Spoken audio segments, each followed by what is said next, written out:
주시는 말씀을 함께 읽겠습니다. 신명기 8장 2절에서 6절까지의 말씀입니다. 저희가 신명기 8장 2절에서 6절까지의 말씀을 한 목소리로 함께 읽겠습니다. 시작.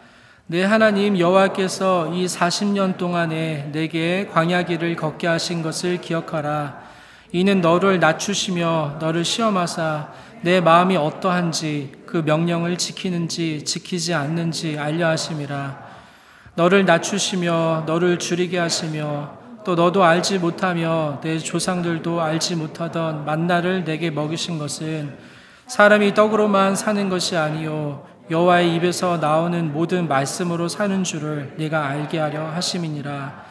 이 40년 동안에 내 의복이 헤어지지 아니하였고 내 발이 부르트지 아니하였느니라.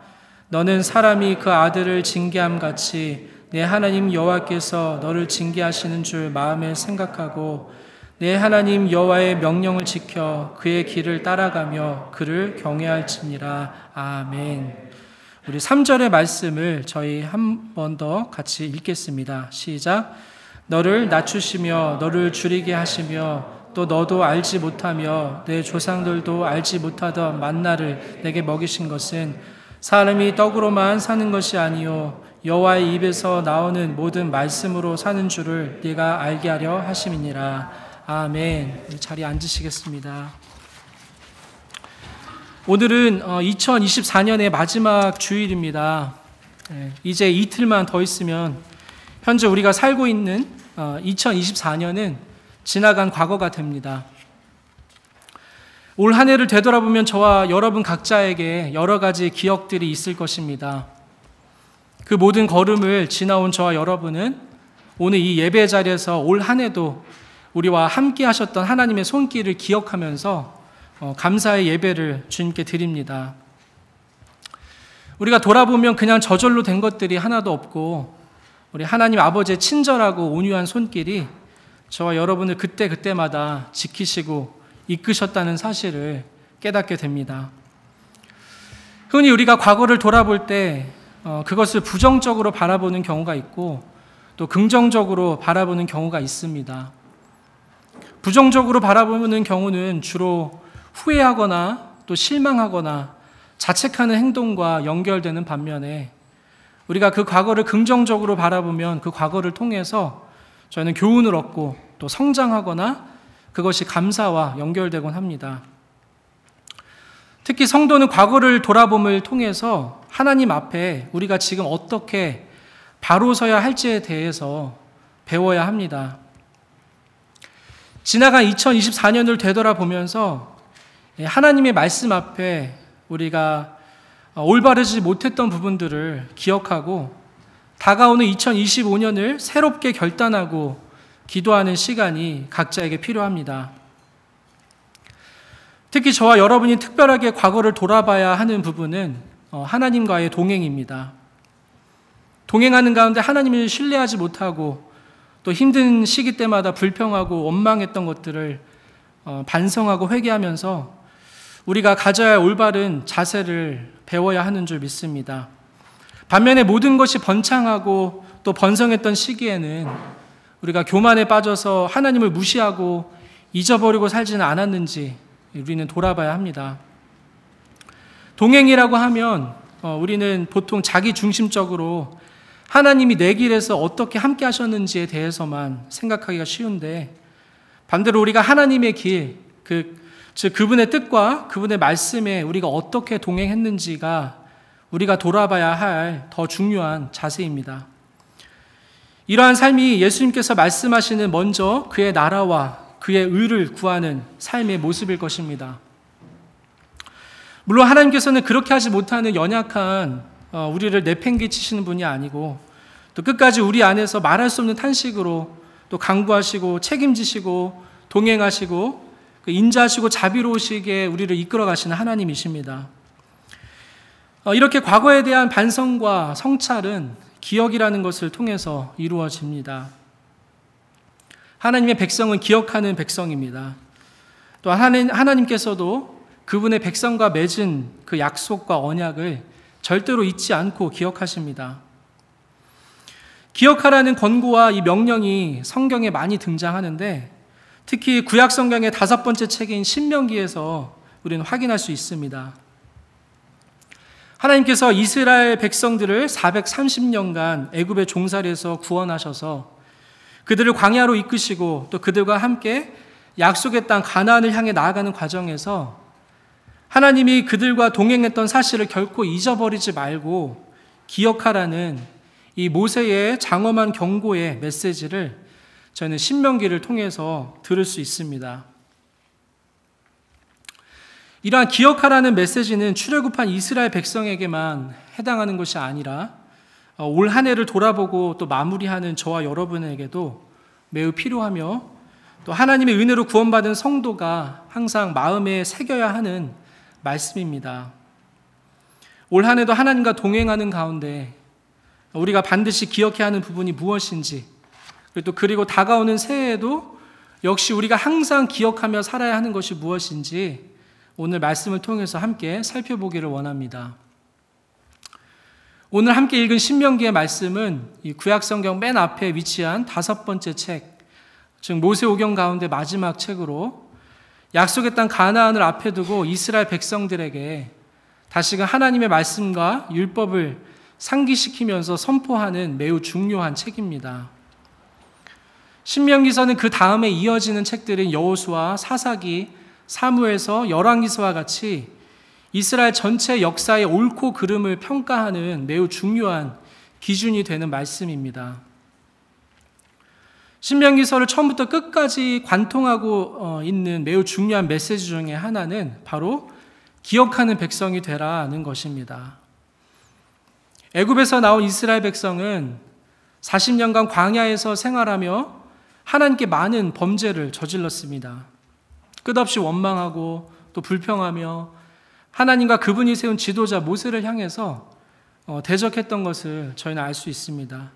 신명기 9장 7절의 말씀에 너는 광야에서 내 하나님 여호와를 경노하게 하던 일을 잊지 말고 기억하라. 내가 애굽 땅에서 나오던 날부터 이곳에 이르기까지 너 여호와를 거역하였으되. 신약 시대에도 이 사도 바울은 고린도 교회에게 이스라엘 백성들이 광야에서 행했던 일들을 기억하며 본보기로 삼으라고 말씀합니다.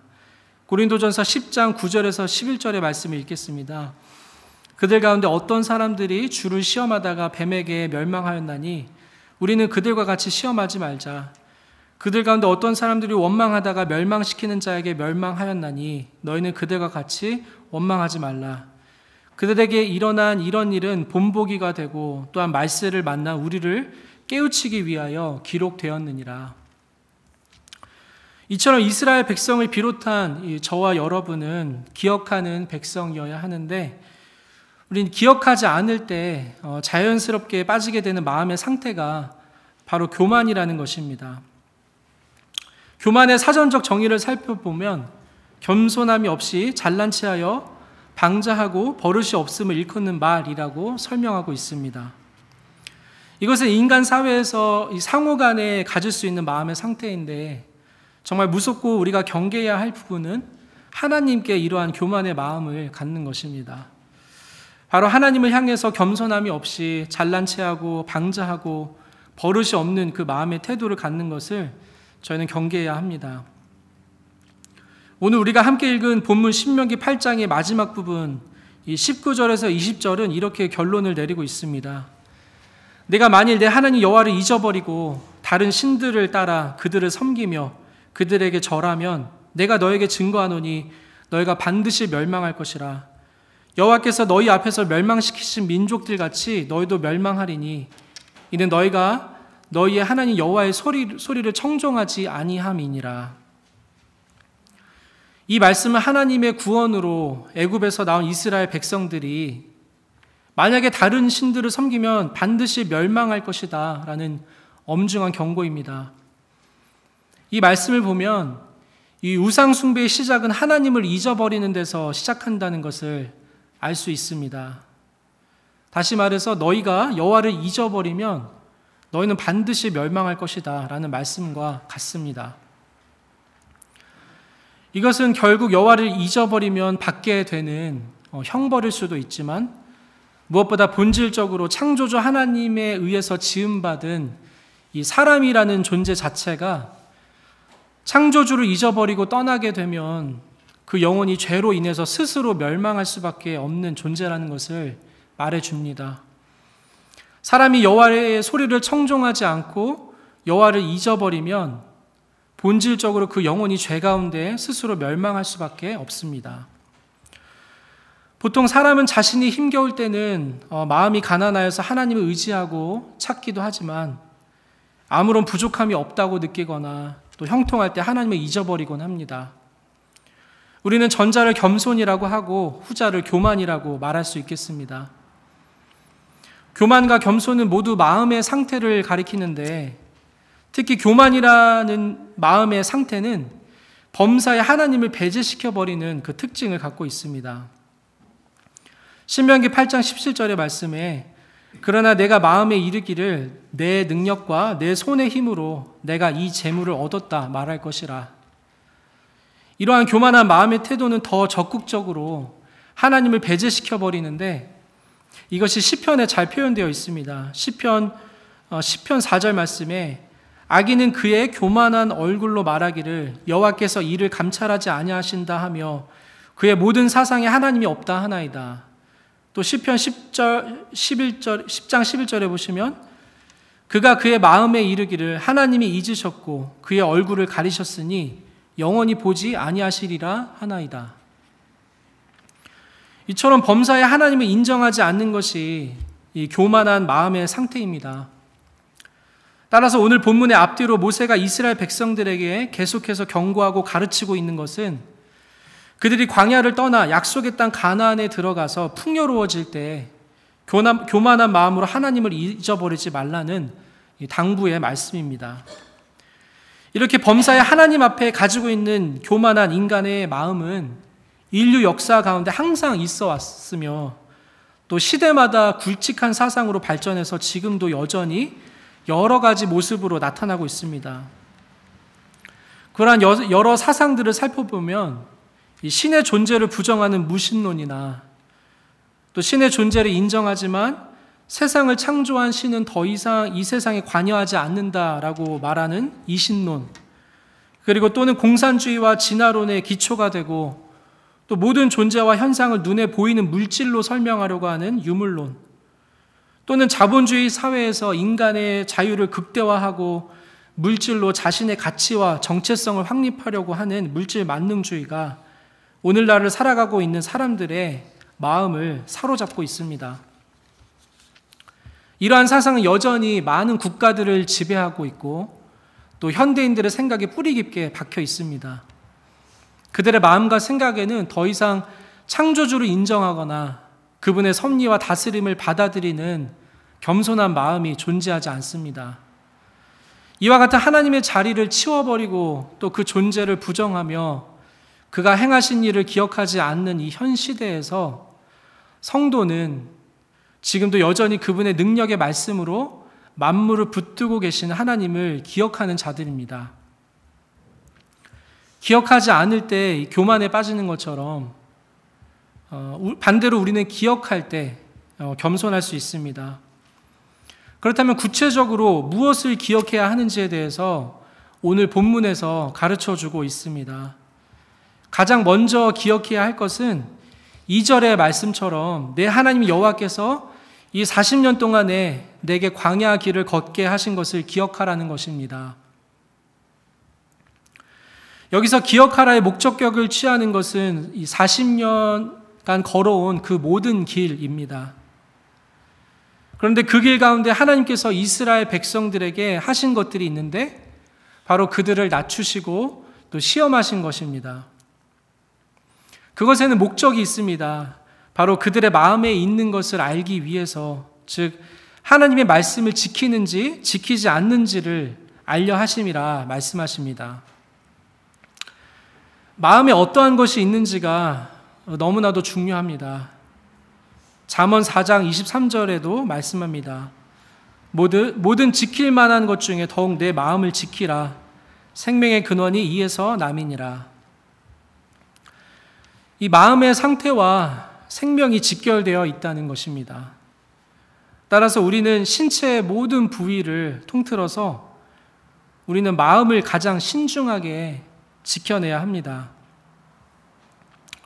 우리는 보통 눈에 보이지 않는 마음, 또 가장 깊숙이 들어가 숨어 있는 것 같은 그 마음의 상태를 우리는 가볍게 생각하곤 합니다. 따라서 사람들은 겉으로 드러나고 또 눈에 보이는 외적인 부분에 대해서만 신경을 쓰는 경향이 있는데 그것은 생명과 직결되어 있지 않습니다. 정작 사람의 생명을 좌지우지하는 것은 그 사람의 마음의 상태라는 것을 말씀해 주십니다. 예수님께서는 사람의 마음에 있는 것이 그 사람을 더럽게 한다라고 말씀하십니다. 마태복음 15장 19절에서 20절의 말씀에 마음에서 나오는 것은 악한 생각과 살인과 간음과 음란과 도둑질과 거짓 증언과 비방이니 이런 것들이 사람을 더럽게 하는 것이요 씻지 않은 손으로 먹는 것은 사람을 더럽게 하지 못하느니라.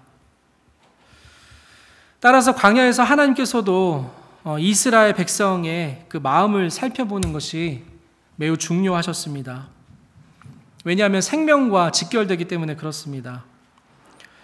사람은 자신의 한계에 도달하게 될 때 자신의 본성이 드러나곤 합니다. 평화롭고 풍요롭고 또 부유할 때는 모두 다 너그러울 수 있고 친절할 수 있고 착할 수 있지만 상황이 어려워지고 또 외부의 스트레스가 몰려올 때 사람은 본성이 드러나기 일쑤입니다. 40년의 광야 생활을 했던 이스라엘 백성들도 그러한 상황을 종종 마주했습니다. 광야는 결코 모든 것이 풍족한 조건이 아니었습니다. 여러 가지 위험이 있고 궁핍함이 있습니다. 그저 편안하게 자리 잡고 여유 부릴 만한 조건이 되지 못합니다. 마음을 지킬 수 있는 한 가지 방법은 마음에 하나님의 말씀을 간직하는 것을 통해서 가능하다라는 것을 오늘 말씀을 통해서 알 수 있습니다. 하나님께서 우리 마음을 살피실 때 찾아보시는 것은 우리 안에 있는 하나님의 말씀입니다. 따라서 2절에 보면 너를 낮추시며 너를 시험하사 내 마음이 어떠한지 그 명령을 지키는지 지키지 않는지 알려 하심이라 말씀하십니다. 곧 마음에 하나님의 말씀을 간직하고 있는지 그리고 또 그 간직한 말씀을 진정으로 믿기 때문에 행동으로 그것을 옮기고 있는지에 대한 점검입니다. 3절의 말씀이 오늘 본문의 요절이 되는 말씀입니다. 이 말씀은 우리로 하여금 무엇을 기억하며 살아야 하는지에 대해서 분명하게 알려주고 있습니다. 하나님께서는 광야의 40년 기간 동안 이스라엘 백성들이 먹을 음식과 마실 물뿐 아니라 그들이 입을 옷을 공급하시고 또 그들을 모든 질병에서 보호하셨습니다. 출애굽한 이스라엘 백성의 수는 출애굽기 12장 37절에 보면 유아 외에 보행하는 장정이 60만 가량이라고 기록되어 있는데 여성과 어린이들을 포함하면 200만 명을 좋게 넘는 숫자로 저희가 생각할 수 있습니다. 이렇게 많은 숫자가 40년가량 굶어 죽지 않고 광야에서 음식을 먹으며 살아남을 수 있었다는 사실은 오늘날에도 불가능한 기적입니다. 물론 출애굽한 첫 번째 세대는 여호수아 갈렙을 제외하고 모두 광야에서 죽고 그 다음 세대가 가나안 땅에 들어갔지만 200만 명 가량 되는 인구는 변함이 없습니다. 이 40년의 광야 생활에서 이스라엘 백성이 기억해야 하는 것은 사람이 떡으로만 사는 것이 아니요 여호와의 입으로 나오는 모든 말씀으로 산다는 사실입니다. 하나님께서는 만나를 통해서 그들을 먹이셨습니다. 만나는 이것이 무엇이냐라는 뜻을 가지고 있습니다. 하늘에서 내리는 생전 처음 보는 음식을 보면서 그러한 이름이 지어졌습니다. 하나님께서 광야에서 그들을 낮추시고 줄이게 하시고 또 그들이 생전 알지도 보지도 못했던 만나를 그들에게 먹이신 이유가 사람이 떡으로만 사는 것이 아니라 하나님의 입으로 나오는 모든 말씀으로 산다는 것을 깨닫게 하기 위함이라 말씀하십니다. 이 말씀이 이 시대를 살아가는 저와 여러분 그리고 모든 성도와 교회에게 너무나도 중요한 말씀입니다. 이 말씀이 곧 이 시대, 이 교만한 시대를 살아가고 있는 이 성도의 삶에 닥쳐오는 모든 유혹과 시험을 이기는 검과 같은 능력의 말씀이고, 또 우리가 순종하며 살아가야 할 중요한 삶의 규범이 되는 말씀입니다. 광야를 살아가는 그분의 백성에게 하나님은 일용할 양식이 필요한 것을 너무나도 잘 알고 계시며 또 그것을 공급해 주시는 분이십니다. 우리 아버지 하나님은 지금도 우리가 무엇이 필요한지 또 우리보다 더 잘 알고 계십니다. 그리고 사람이라는 존재는 그분과 그 공급하심을 신뢰하고 또 그분의 섬세하고 감추어진 것 같은 그 손길을 우리가 의지하고 그분의 말씀에 순종하며 살아가는 존재라는 것입니다. 그것이 사람의 참 모습입니다. 그렇다면 이 말씀이 어떻게 실제적으로 이루어지고 또 그 완벽한 모델이 무엇일까 우리가 생각해 보면 이 말씀을 그대로 살아가시고 또 우리에게 보여주신 예수님을 떠올리게 됩니다.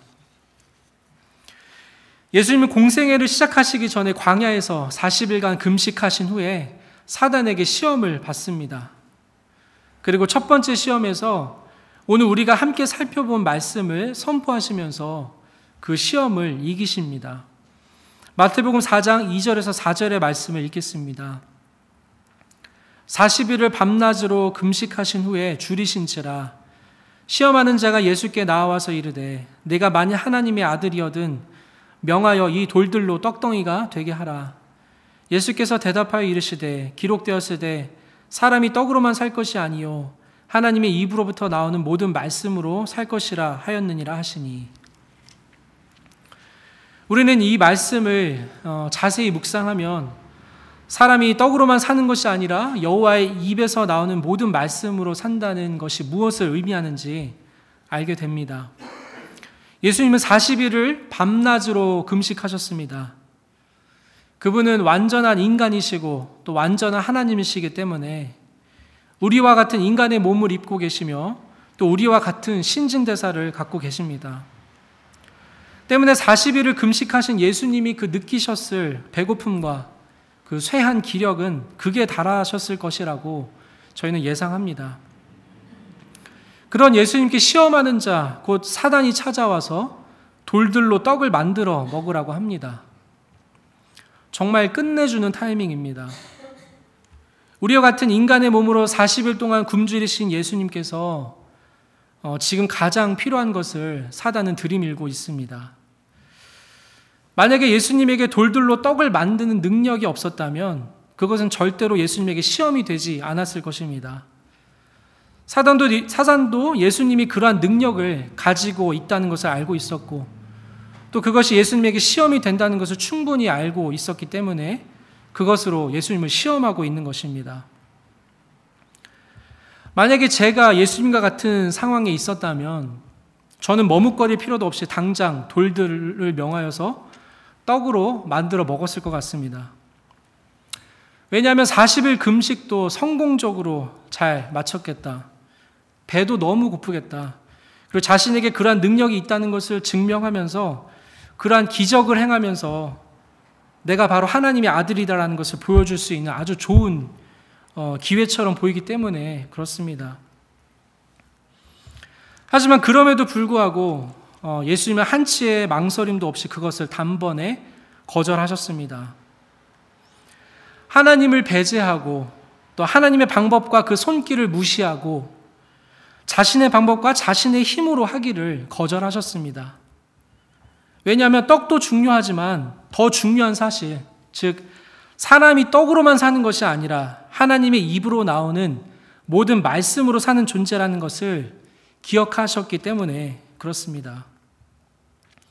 이것은 그 하나님의 절대 주권과 또 모든 만물을 다스리시고 붙드시는 주님의 손길을 인정하고 기억하는 것입니다. 여기서 모든 말씀이라고 번역된 히브리어는 모든 것이라는 뜻을 갖고 있습니다. 다시 말해서 하나님의 입으로부터 나오는 그 모든 것이라는 뜻입니다. 이것은 하나님의 말씀도 포함하지만 더 큰 개념으로 하나님의 모든 손길과 호흡과 그분의 모든 역사하심, 그분의 숨은 축복을 통틀어서 표현하는 것입니다. 따라서 우리는 이것을 해석할 때 보통 육의 양식뿐만 아니라 영의 양식이 더 중요하다고 해석하는 경향이 있는데, 물론 그것도 맞는 말씀이지만 그것보다 더 큰 개념과 의미를 갖고 있다는 것을 저희는 알아야 합니다. 오늘 하나님을 기억하지 않고 인정하지 않는 이 교만한 자들은 하나님의 섬세한 손길과 또 그분의 역사하심을 무시하며 자기가 자신의 주인이 되어서 돌들로 떡을 만들어 먹고 하나님의 주권을 인정하지 않습니다. 시험하는 자, 사단이 지금 여기서 예수님을 시험하며 유혹하는 그 숨은 의도와 그 의미에 대해서 종교개혁자 깔뱅은 다음과 같이 설명합니다. 곧 내가 하나님에게 버림을 받았다는 것을 알게 되면 혼자 해결해 나갈 수밖에 없게 되리라. 하나님께서 내게 음식을 주시지 못하니 네 스스로 찾아보아라 라고 표현하고 있습니다. 즉 예수님께서 돌로 떡이 되게 하는 자신의 능력을 행사하셨다면 이것은 곧 그리스도로 하여금 하나님에게서 등을 돌리고 하나님을 불신하고 하나님으로부터 완전히 독립하고 하나님을 자신의 삶에서 완전히 배제시켜 버리라는 그 사단의 장난에 놀아나는 셈이 되고 마는 것입니다. 이것은 다시 말해서 하나님께서 나의 공급자가 되어주시겠다고 약속하셨음에도 불구하고 하나님의 은총을 그 빵에 국한시키고 또 하나님이 허락하시는 그 범위를 벗어나서 무슨 수를 써보라는 것과 같습니다. 그렇다고 떡과 빵이 중요하지 않고 또 우리에게 필요하지 않다는 말씀이 아닙니다. 하나님께서는 우리에게 일용할 양식이 필요한 것을 누구보다 잘 알고 계신 분이시며 또 사람이 떡으로 사는 것을 인정하시지만 오직 그것만으로 사는 것이 아님을 가르쳐주고 계십니다. 비록 떡이 한 조각도 없어도 이 하나님의 축복만으로 우리가 넉넉히 살 수 있다는 것을 고백하는 것입니다. 사단 마귀는 지금도 같은 방법으로 하나님의 자녀들을 시험하고 유혹합니다. 너의 상황을 봐라. 내가 할 수 있다는 것을 모든 사람에게 증명해봐라. 하나님은 지금 어디 있는지 모른다. 그러니 네가 손을 뻗어서 네가 내 삶의 주인이 되어봐라. 이성적으로 지금 충분히 그렇게 해도 되는 상황이지 않냐.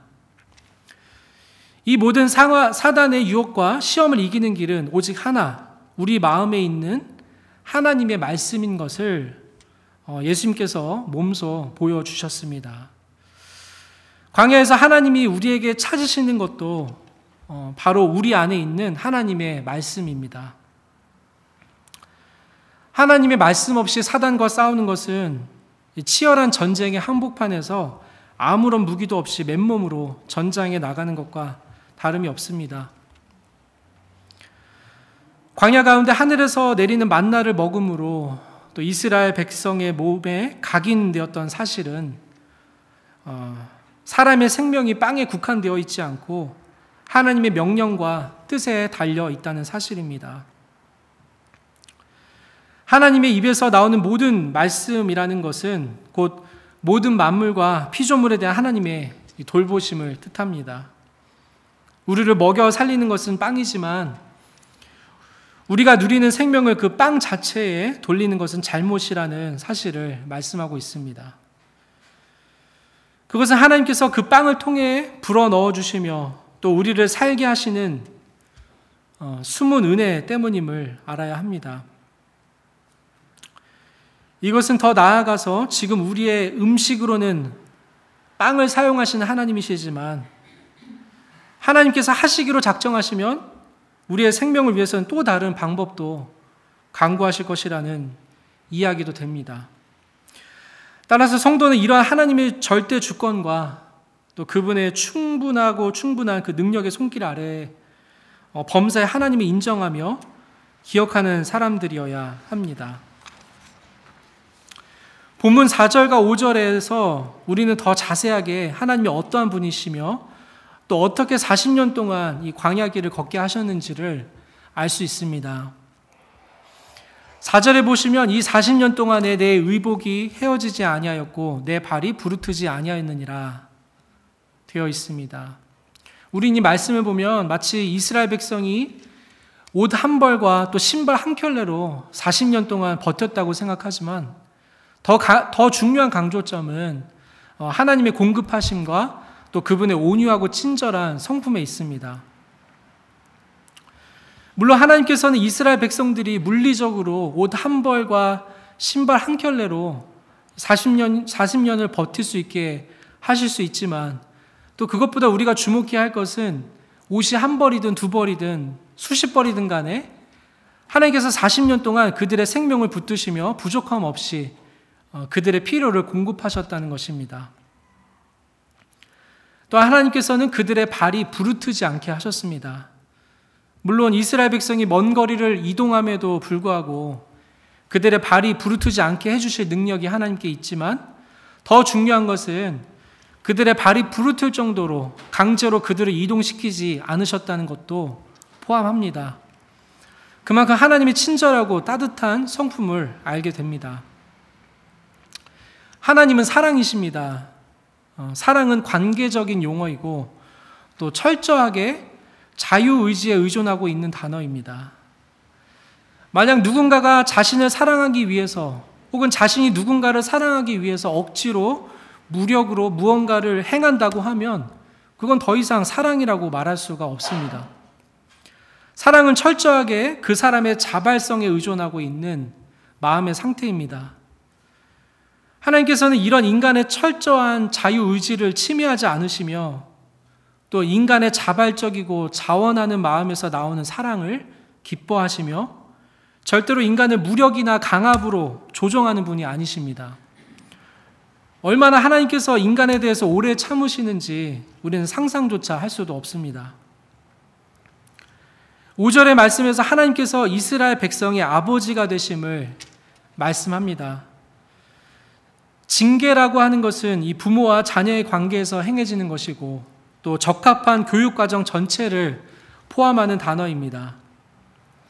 징계는 단순히 처벌을 내리는 것이 목적이 아니라 자녀가 올바른 길로 가기 위해서 불가피하게 할 수밖에 없는 교육입니다. 어느 누구도 태어나면서부터 아무런 흠도 없이 모든 것을 습득하고 완벽하게 태어나지 않습니다. 부족하고 또 때로는 실수하고 잘못하고 잘 배워야 합니다. 히브리서 12장 8절에 징계는 다 받는 것이거늘 너에게 없으면 사생자요 친아들이 아니니라 말씀하십니다. 따라서 하나님께서 우리의 아버지라고 믿는 사람은 이 아버지 되시는 하나님이 자신을 올바른 길로 인도해 주실 때 우리를 훈육하시고 또 엄하게 경고하시고 또 우리를 지도하시고 바로잡아 주시는 것에 대해서 감사할 수 있어야 합니다. 잠언 3장 11절에서 12절에 말씀합니다. 내 아들아 여호와의 징계를 경히 여기지 말라. 그 꾸지람을 싫어하지 말라. 대저 여호와께서 그 사랑하시는 자를 징계하시기를 마치 아비가 그 기뻐하는 아들을 징계함 같이 하시느니라. 하나님께서 저와 여러분의 아버지가 되십니다. 저도 두 아이를 양육하지만 우리의 하나님 아버지는 우리의 육신의 아버지와는 비교가 되지 않는 측량할 수 없는 그 사랑과 능력을 가지고 계신 분이신 것을 저희는 기억해야 합니다. 5절에서 여호와께서 너를 징계하시는 줄 마음에 생각하라 라는 그 말씀은 단순히 생각하라는 말이 아니라 하나님이 너희 아버지가 되시면 마음으로 정확하게 너희가 알아야 된다라는 뜻을 갖고 있습니다. 마지막으로 6절에서 내 하나님 여호와의 명령을 지키라 라고 말씀합니다. 여기서 지키라는 뜻은 곧 마음에 간직하라 라는 말씀입니다. 즉 2절의 말씀과 동일하게 여호와의 명령을 마음속에 간직하라는 것입니다. 그런데 그 명령을 마음에 간직하는 두 가지 목적이 있는데 하나는 그의 길들 안에서 걸어다니기 위함이고 또 다른 하나는 그를 경외하기 위함이다 라고 말씀합니다. 서두에도 말했지만 하나님과 동행한다는 것의 그 개념을 생각할 때 중요한 포인트는 우리가 그분의 길을 따라가는 것에 우리가 초점을 맞춰야 한다는 것입니다. 또한 하나님을 경외한다는 것은 그분을 두려워한다는 것입니다. 교만이라는 것이 하나님을 두려워함 없이 오만방자하게 행동하는 것에 반해서 겸손은 곧 하나님의 말씀을 마음에 간직하고 그분을 경외하며 두려워하는 것입니다. 그리고 3절의 말씀처럼 사람이 사는 것은 하나님의 입으로 나오는 모든 것으로 산다는 것을 삶으로 고백하며 증거하는 삶을 살아가야 합니다. 말씀을 마무리하면서 우리는 하늘에서 만나를 내리시는 그 하나님을 생각해 봅니다. 하늘에서 만나를 내려 이스라엘 백성들을 먹이신 그 하나님의 주권과 그 따뜻한 손길은 마지막 때에 생명의 떡이신 예수 그리스도를 이 땅에 보내시고 또 그분을 통해서 사람으로 생명을 얻게 하시는 하나님의 계획과 그 손길을 경험하게 합니다. 오늘 말씀의 제목은 사람은 무엇으로 사는가입니다. 이것은 톨스토이의 단편 소설에서 가지고 온 제목입니다. 시간 관계상 그 모든 줄거리를 지금 요약할 수는 없지만 그 소설의 핵심적인 부분으로 등장하는 천사 미카엘은 하나님에게서 3가지 질문을 받고 또 그 질문의 답을 찾아서 이 땅에 내려옵니다. 첫 번째 질문은 사람의 마음속에는 무엇이 있는가? 두 번째 질문은 사람에게 주어지지 않은 것은 무엇인가? 마지막으로 3번째 질문은 사람은 무엇으로 사는가입니다. 천사 미카엘은 구두장이 시몬이 자신을 도와준 것을 통해서 그 첫 번째 질문의 답을 알게 되는데 바로 사람의 마음에 사랑이 있음을 알게 됩니다. 그리고 어느 날 일하고 있는 시몬과 미카엘에게 찾아온 부자가 자신이 오늘 죽는 사실을 모르고 장화 타령을 했을 때 두 번째 질문의 답을 알게 되는데 그 사람에게 자신에게 무엇이 필요한가를 아는 힘이 주어지지 않았다는 것입니다. 그리고 마지막 질문의 답은 6년 전에 이미 알고 있었던 그 두 아이의 부모가 모두 죽은 상황에서 그 두 아이 모두 이웃과 또 양부모를 통해서 건강하게 잘 자란 것을 보고 사람은 사랑으로 산다는 것을 깨닫게 됩니다. 사람은 무엇으로 사는가라고 질문했을 때 저와 여러분은 하나님의 사랑과 하나님의 손길로 사는 존재들입니다. 또한 하나님께 받은 그 사랑으로 우리가 이웃을 사랑할 때 사람은 살 수 있습니다. 만물을 돌보시고 또 지금도 쉬지 않고 역사하는 하나님의 그 손길이 없다면 모든 만물은 그저 오늘 있다가 사라지는 한 줌의 먼지에 지나지 않습니다. 하나님의 입으로 나오는 그 모든 것으로 올 한 해도 살아왔으며 앞으로도 다가올 새로운 한 해도 저와 여러분은 살아갈 것입니다. 우리가 이 땅에 사는 동안에 여전히 시험하는 자, 이 사단의 시험과 유혹이 있습니다. 우리는 그때마다 예수님이 보여주신 것처럼 우리 마음에 간직한 하나님의 말씀을 기억하고 또 그것을 삶 속에 선포하고 그것을 순종할 때에 모든 유혹과 시험을 이길 수 있습니다. 유일한 공격 무기는 이 성령의 검, 곧 하나님의 말씀밖에 없습니다. 2024년을 마무리하면서 우리가 기억해야 하는 것은 사람은 과연 무엇으로 사는지를 생각하는 것입니다. 사람은 떡으로만 사는 것이 아니라 하나님의 입으로 나오는 모든 것으로 삽니다. 지나온 2024년 올 한 해도 주님께서 우리가 광야길을 걸어가게 하셨고 또 우리의 옷이 해지지 않고 또 우리의 발이 부르트지 않게 하셨습니다. 그리고 우리의 모든 걸음마다 만나로 먹이시고 또 능력의 손길, 섬세한 손길, 또 감추어진 것 같지만 하나님의 입으로 나오는 그 모든 것으로 살게 하셨습니다. 다가오는 2025년은 우리가 그러한 삶이 무엇인지 보여주신 그 예수님을 따라서 모든 도전과 삶의 유혹 속에서 이 하나님의 절대 주권을 마음에 새기면서 교만한 이 시대 속에서 하나님과 그분의 말씀을 기억하며 사는 저와 여러분이 되시기를 간절히 소망하며 축복합니다. 아들 예수 그리스도를 통해 보여주신 그 사랑으로 모든 것을 넉넉히 이기게 될 것입니다. 끝으로 모든 만물을 통치하시는 예수님을 기억하면서 이 골로새서 1장 16절에서 17절의 말씀을 읽고 함께 기도하시겠습니다.